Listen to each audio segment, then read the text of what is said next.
Welcome to the Dating After Divorce podcast. I'm your host, Shade Curry, and I believe every divorced woman deserves a romantic relationship where she feels safe, loved, and cherished. You can create the most amazing life after divorce, and I will teach you how.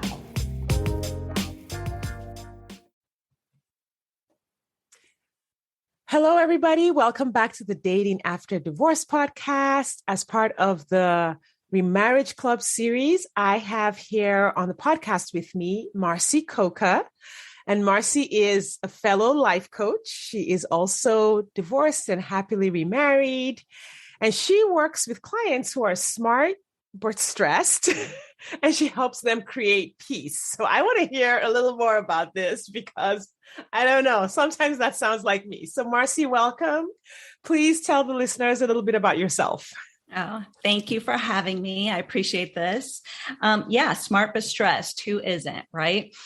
And so I really am a general life coach, but I specialize in working with smart but stressed women, and they come to me for lots of different reasons. So we work on building businesses, or we work on dealing with kids, or we work on marriages or divorces or dating, or lots of different type things. But my ultimate process is teaching them how to manage their brain so that they can create calm.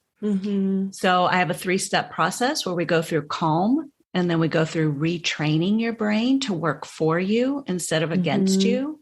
And then once we get really good at that, then we start working on creating what kind of life they really want. But we do it all from a place of peace and ease. I'm an anti-hustle coach, so no stress allowed. And that's what we do. That sounds incredible. That work is so needed. Okay, and pretty much everyone is raising their hands right now. I know, me too. And of course, that's my story of coming out of the stress and the overwhelm. And now that I get to help other women do that as well. Yeah. Well, welcome. I really appreciate you being here to tell your story. And we've sort of like dubbed this episode Dating While Romancing Yourself, because you talked a lot about, the work that you did personally on yourself before getting married again. But we'll start with your marriage. Just tell us a little bit about your marriage. You were in a difficult marriage for about 17 years. Yeah. Could you talk a little bit about that? Yeah. I got married young. I was 22, barely 22. My husband and I got married in college. We had all the stresses. We came from very dysfunctional homes. We didn't have any money. We had no clue what we were doing. Turns out we were not very compatible for each other. But we were Christians, and we had this belief system that you stay married, and even though it was hard the entire time, we both really felt very committed that this is going to work, and we're going to make sure it works no matter what. We had 2 boys during that marriage, and about 16 years into our marriage, my husband had an affair, and he actually left. And even during that time, I still had a belief that it was going to work out, that we'd get through this, that we'd be okay. But it didn't. And turns out he actually ended the affair and wanted to come back. And we tried counseling and some different things, but just really came to the conclusion that this is not a good thing. And so after 17 years, we ended the marriage. And honestly, I look back at that now and think that was probably the best thing I've ever done for myself. And it was right. How did that impact your faith? Even of the both of you, because you said both of you were Christians and you were committed, and I had that story too, where I was like, oh, divorce is not an option. You gotta, you make it work. And I know this is many women's story as well, especially Christians or women of faith. How did that impact your faith? What changed there to say, well, I really do want to keep this part of my faith, but it's not working. How did you reconcile the two? Yeah. I think for me, it wasn't so much reconciling my faith as it was my identity. Like I still knew that God loved me and accepted me no matter what.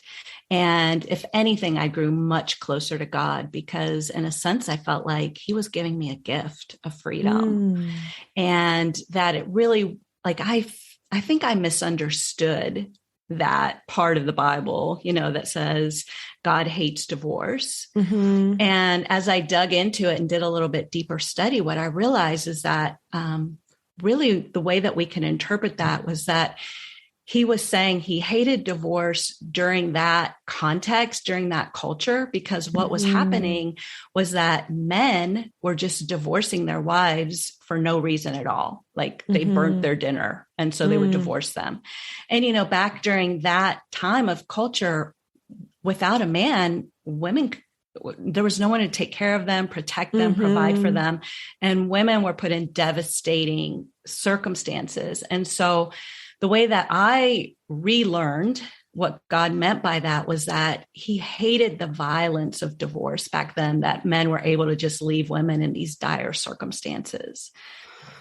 So for me, it was just like, okay, God was giving me this gift. He loves me. He loves my ex-husband. He wants us to have good lives.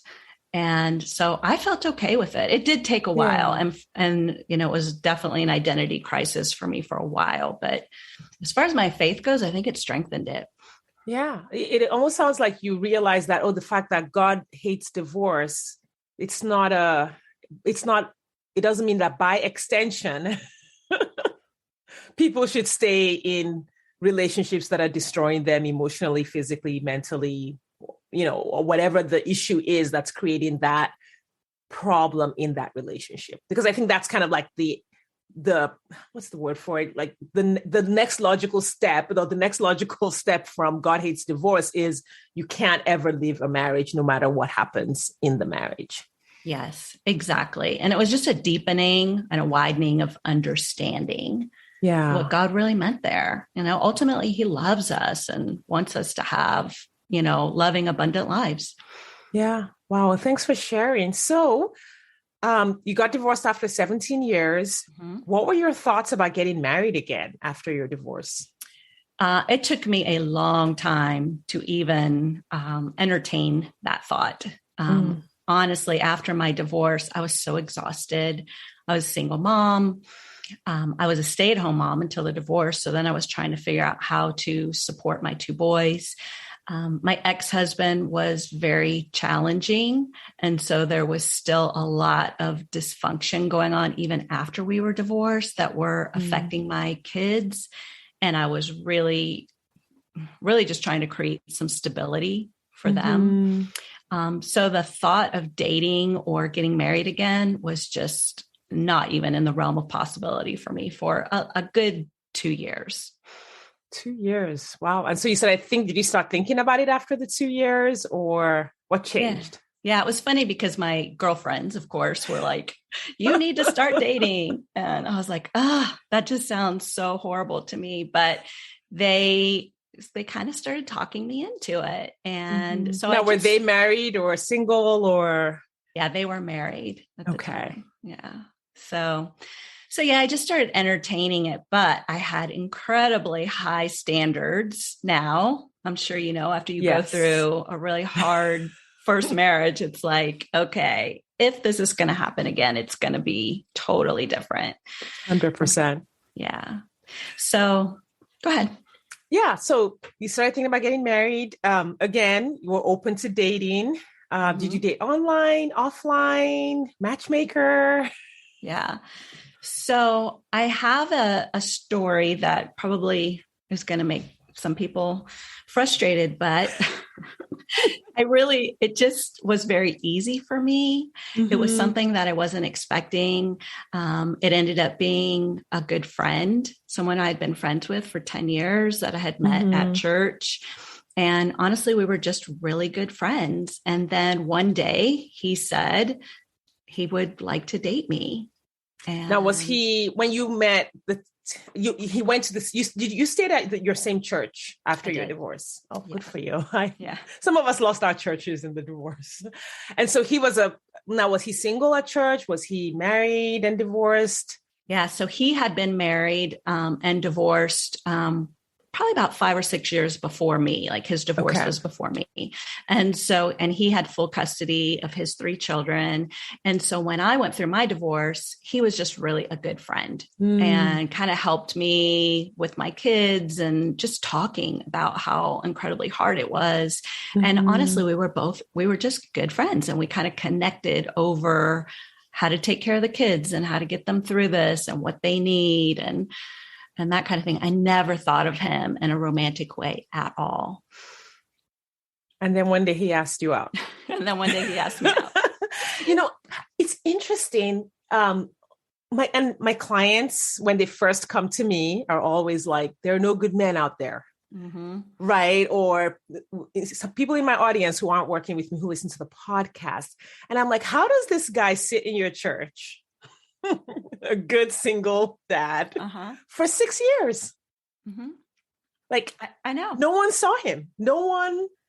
Well, it's funny because we had those conversations because, like, I agree. There are very few good men out there. I mean, or at least less than women in a lot of ways.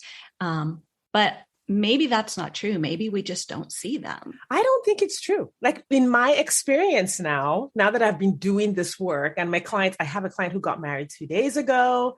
Fun. I have a client who she had just the week she started dating, her friend introduced her to a widower who'd been single for like a year and a half. Like my clients meet guys as soon as they get into that energy and into that mode. So I know that there are plenty of guys out there. Because if there were so few guys that they got snapped up, your husband would have been gone before you got divorced. My husband was single for 7 years. And this is a man who went to church every Sunday, helped out with the youth group, volunteered, was just that guy who would give you the shirt off his back. 7 years.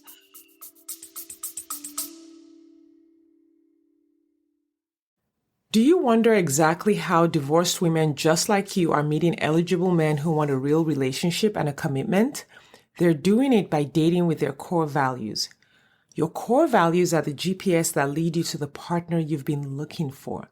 When you use your core values on dating apps, text messages, and at social events, you will easily connect with your true match partner without chasing, settling, or wasting time with non-committal men.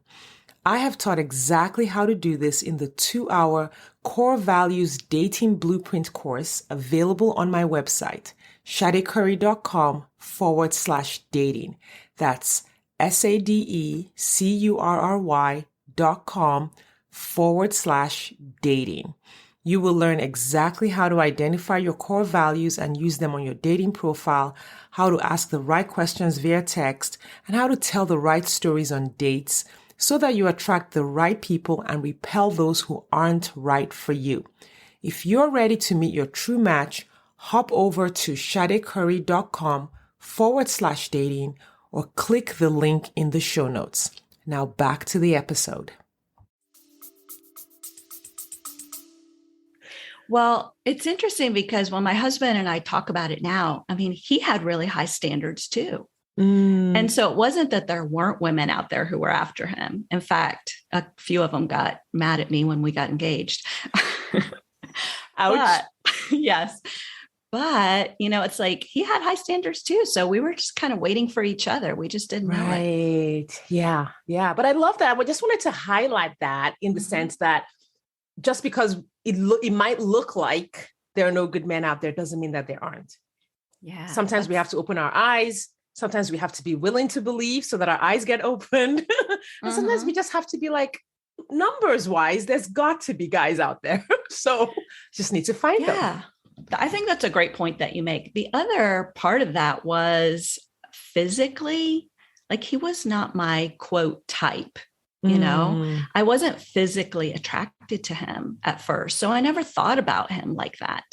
But once we really started connecting and getting to know each other in a more intimate way, that's when the physical attraction started. So I think for women too, there's a lot of that, like, oh, he doesn't look the way I thought he was going to look. Yes. And so we don't give him a chance to find out if he is Mr. Right.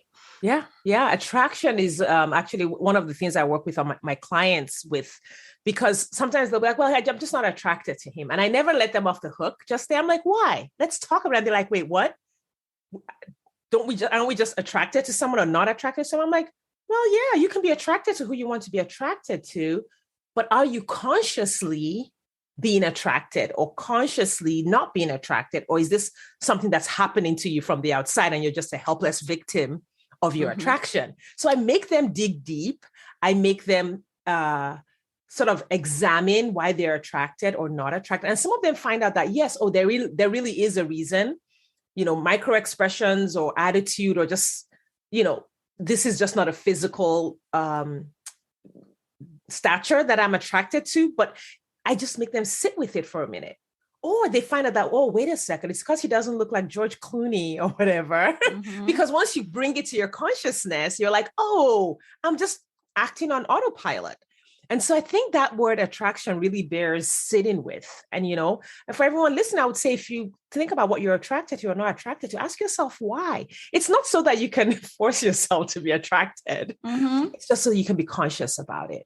Totally. There was no forcing once I figured out what an incredible guy he was and his character. And we had the same shared values and the sense of humor. All that stuff made him attractive to me.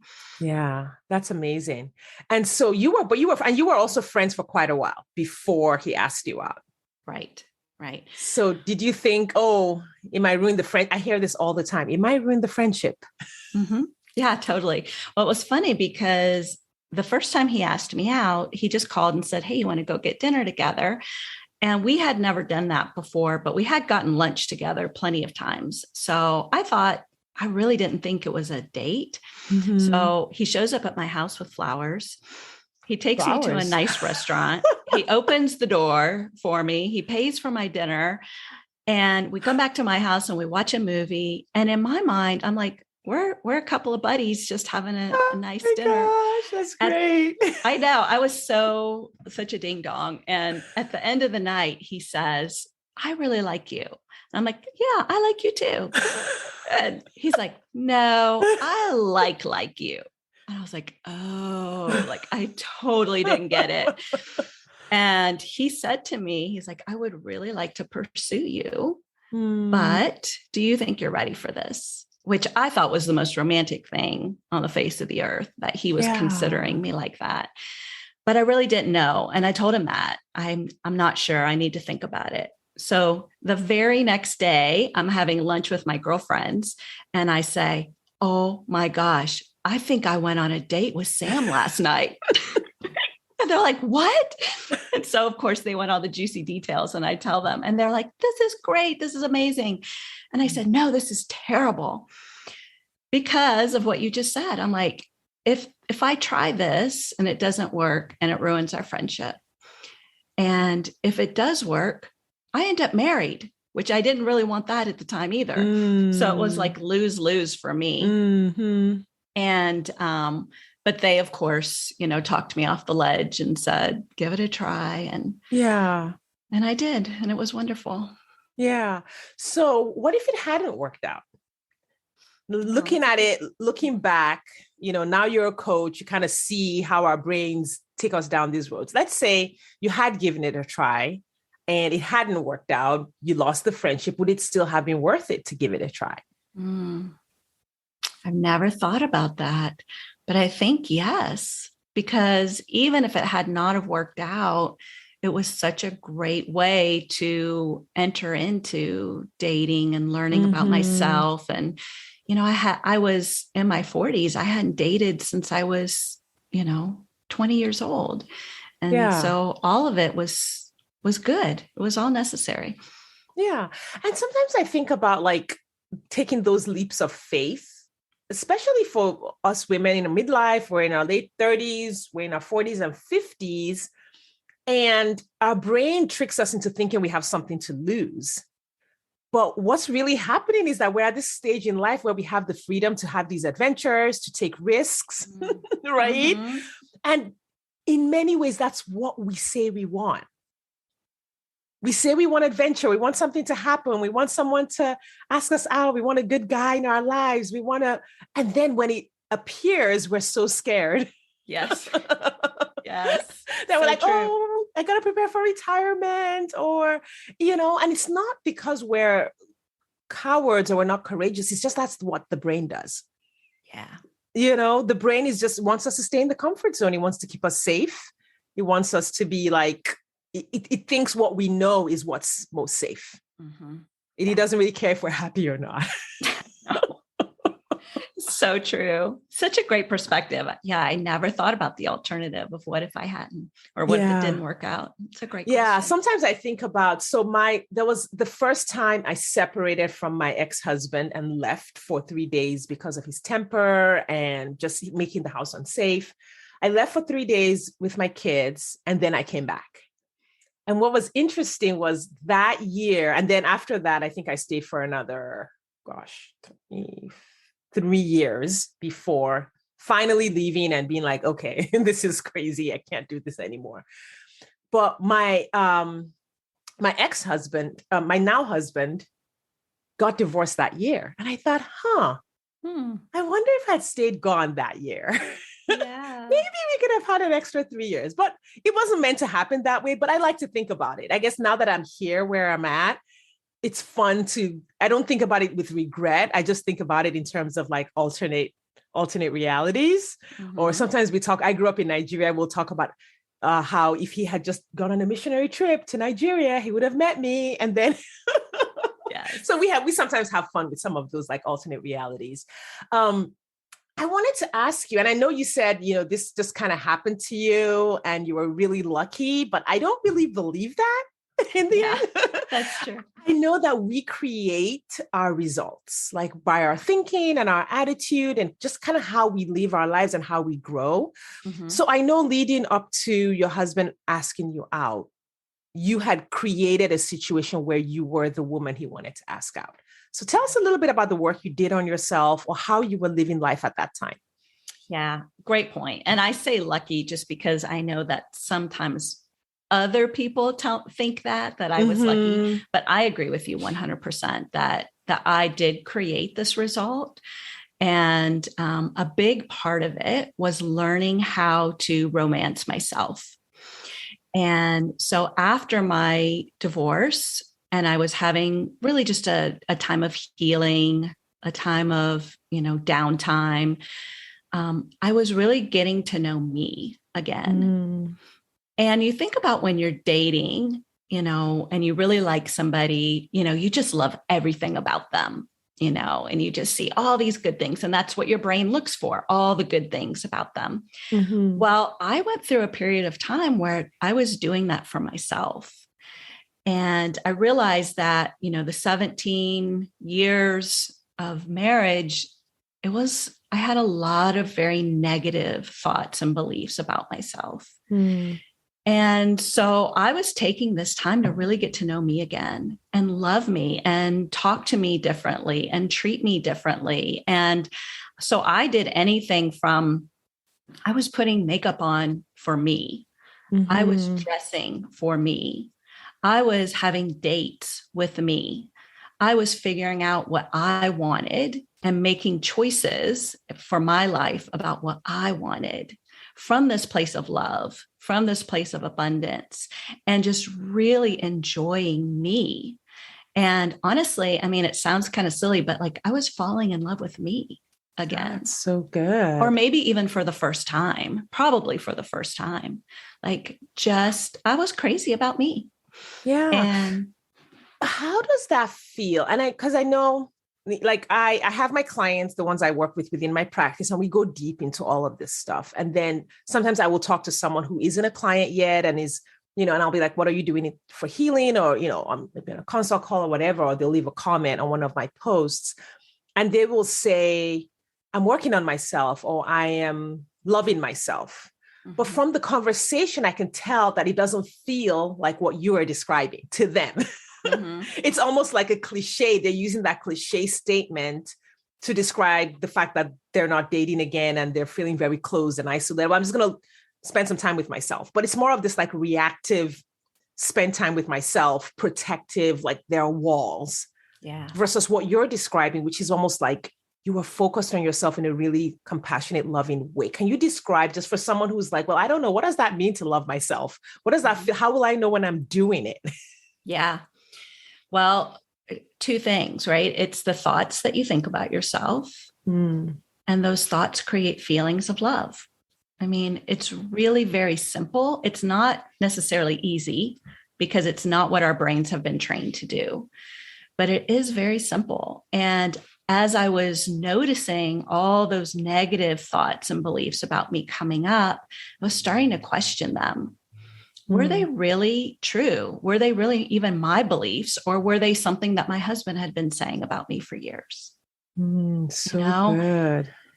And I just started questioning them and going, wait a minute, no, that's not who I am. This is who I am.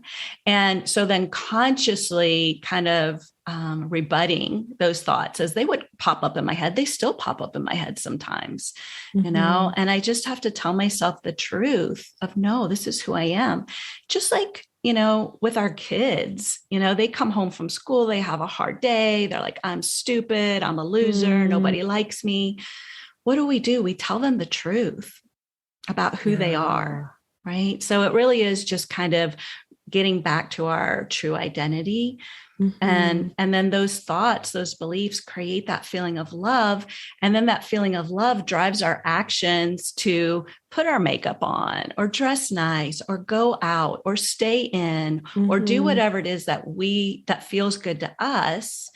And then that good feeling then, you know, creates this cycle. Now we're in a new cycle instead of a vicious cycle of not liking ourselves. We're in this great cycle of loving ourselves and creating the life that we want. Yeah. Did you ever take yourself out on a date, go to the movies alone? I did do that one time. That was hard for me. I have to admit. Also, I'm a total homebody, so I love to stay home. I mean, to me, that's loving myself, is like giving myself the permission to stay home and just be with me and that kind of thing. I did have a very active social life as far as like girlfriends. I had lots of girlfriends, and there were lots of times that they were inviting me out that I just said, no, thanks. You know, I want to stay home. I want to give myself this time. I want to rest. I want to relax. I want to work on a project around my house. You know, it was like for the first time in my life, I got to choose what I wanted to do. Yeah. And I loved it. Yeah. It's sort of like you're creating that relationship with yourself, and you can almost see it tangibly. Like, oh, I know what I'm thinking. I'm in touch with what I want. I hear from a lot of women who are divorced that like, I've lost myself. I have no idea who I am or what I want or what I want to do with my life. I don't know what my purpose is. And you know, the whole idea is to take the time to recreate that, rediscover that. And do it very consciously, you know, like you get to decide this in a sense, like you're given this gift where a do-over, right? You get to decide what this next part of your life is going to look like and feel like, and to just do it very consciously instead of just expecting life to happen to you. Like, oh, I hope somebody will come along, or I hope this will work out. It's like, no, you get to decide what you want and then go out and create it. Yeah. And what I love about this is that this work is actually work that you continue in a healthy relationship. Yes. Like literally part of the component of a healthy marriage is the ability to know what you're thinking and what you're feeling, the ability to self-regulate, the ability to self-soothe and to comfort yourself and to love yourself, which frees your partner from having to like overcompensate for the fact that you don't love yourself.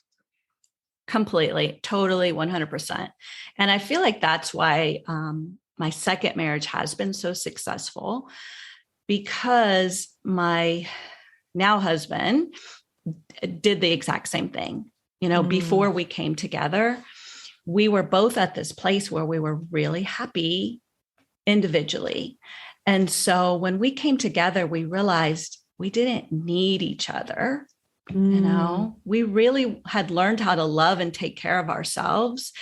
I didn't need a man to provide. I didn't need a man to protect me. I didn't need a man to validate me and tell me that I was lovable. I was doing all those things for myself. And so, and he was too. And so then when we came together, we realized it was like, we don't need each other. We want each other. Yes. And so the relationship was not built out of need. It was built out of abundance. Yeah. You know? Yeah, that's so good. Did he ever tell you what it was about you that he admired? Or like, since, like there were other women who were interested and he wasn't interested, what did he ever tell you what made you different? Oh gosh, I'm sure he did. I wonder if I can remember.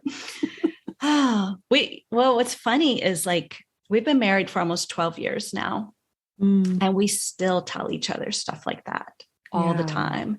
We will still like be watching a movie together and look over at each other and say, you're my favorite person. Yeah. I would not want to be with anyone else right now. Yeah. And we just tell each other all the time what we love about each other. Mostly, I mean, I think we realize we have talked about this before, that we realize now how fragile marriage really is. We both had that perspective of divorce isn't an option until it was. And now we realize divorce is an option, and we want to protect our marriage and treat it as the precious gift that it is. And so we're always telling each other how crazy we are about each other now. Yeah, I love it. I love it. So you had 2 kids from your prior marriage. Did your husband have children also? Yes. So he has 3 and I had 2. And so we blended. At the time, the youngest was 10 and the oldest would have been 20, like 21. Wow. So teenagers. You had a whole... Yes. We had lots of teenagers at the same time. Good times. What was the experience of blending a family like for you? Like, did you think about it ahead of time? How did you prepare for it? And was it worth it? Because this is one of the things where people are like, oh, I don't know. That sounds hard. Yes. Well, there were moments that we wondered if it was worth it, but yes, absolutely. We did take it very seriously, especially the ages that they were all at. And so one of the ways we prepared was while we were engaged, which was, it was like 9 or 10 months that we were engaged, and we would have family dinners every week. So while we lived apart, we would get all the kids together and we would have family dinners once a week to just kind of introduce them to each other, kind of normalize doing this. It was very weird and awkward at first, and the kids hated it. And we just persevered. And now it is one of the most fun things we do when we all get together and have dinners. The 5 kids can sit around the table and just, we are cracking up so hard. They're all so funny and they love each other and they kid around with each other so much. We can just laugh for hours. Yeah. How did you get yourselves through that? Like, when it was weird and awkward and the kids hated it, did you have thoughts like, what am I doing to my kids? Or thoughts that this might not change? Oh, for sure. For sure. Yeah. Even after we got married, teenagers go through a lot of hard stuff. Young adults go through a lot of hard stuff. And we both had doubts like, oh, did we do the right thing? Would it have been easier on them if we hadn't have gotten married? And of course we questioned all of that. But just as much as we could question, maybe we shouldn't have done this, we could also find lots of evidence for how it was really good for them. Yeah. And, if it was, life's never going to be like this perfect fairy tale, especially not with 5 teenagers. Yep. So, but in the end, I would not have done it any differently. I really wouldn't. We look back at it now and we're like, wow, look at us now. Yeah. Have any of the children ever said to you, I'm so glad you did this? Oh, yeah. Yeah. They say it all the time. It's amazing. A couple of years ago, we took a family vacation where we rented a beach house and had all the kids, come. And it was magical. Like we would play all day outside. In the evenings, we'd come together. We all have dinner at this big table, and then we'd play games until late at night. Everybody's just laughing. And at one point, my husband, we're sitting next to each other at the table, and the kids are all just cutting up. And he looks at me with tears in his eyes. And he said, I can't even say this without crying, but he's like, I feel like my heart could burst right my now. goodness. And we just tell each other, we're like, it was all so worth it. Like we created this new family. And yes, it was hard at times. And yes, it was 100% worth it. Yeah, I love that. I love that so, so much. And I just love the possibility that your story brings to so many women. I would often tell my clients when we're working through them creating a vision like the one you just described for themselves, because I help them get to the place where they believe that vision is possible for them. And I'm like, creating the vision is going to be hard because you didn't experience it necessarily prior. Mm-hmm. You're literally building this image out of thin air. Yes. And you're building this hope and this sense of possibility out of thin air. And that's what makes it hard, but that's what makes it also possible and likely to happen. Absolutely. And that brings up a good point. Like when my girlfriends were telling me, oh, it's time for you to date, mm-hmm. I couldn't create that vision for myself. I had never experienced a healthy marriage. I didn't come from, my parents did not have a healthy marriage. Mm-hmm. And so in my mind, I had no idea how good marriage could be. Yes. And so I didn't even really have that desire for it at first. I was very afraid.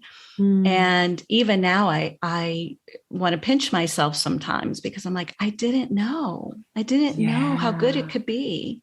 Yes. We don't have a desire for something that we don't know is amazing. Mm-hmm. Yes. Yeah, I love that. Thank you so, so much, Marcy, for sharing your story today.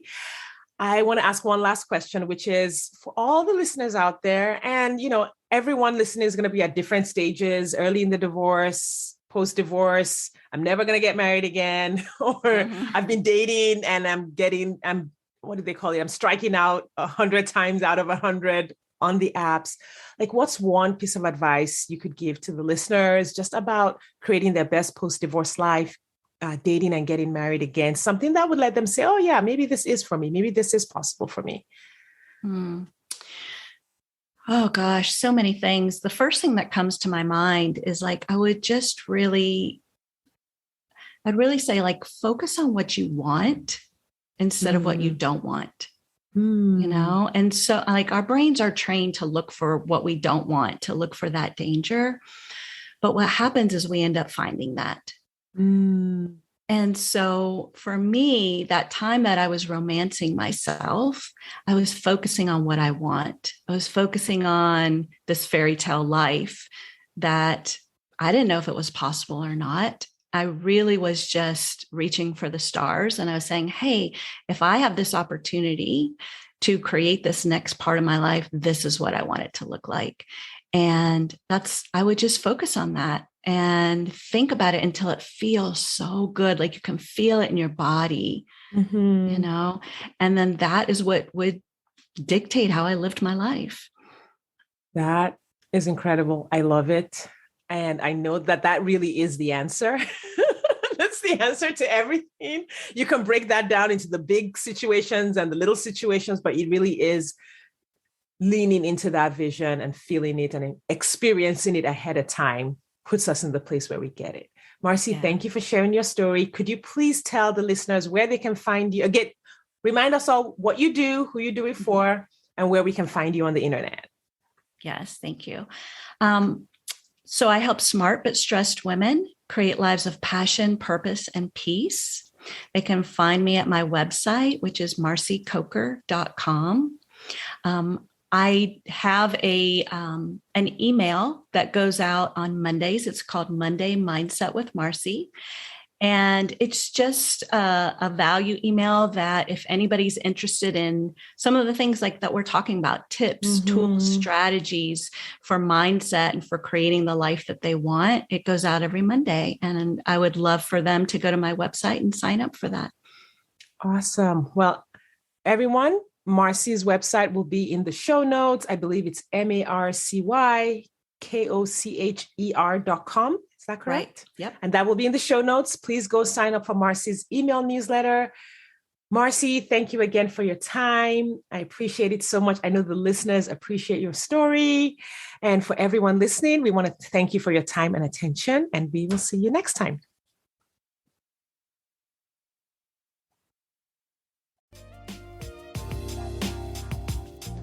Thanks for listening today. If you are ready to get married after divorce, I want to invite you to download my free 8-video training specifically designed to help divorced women date with ease and get married again. Head over to sadecurry.com to get started. That's SADECURRY.com. I'll see you inside.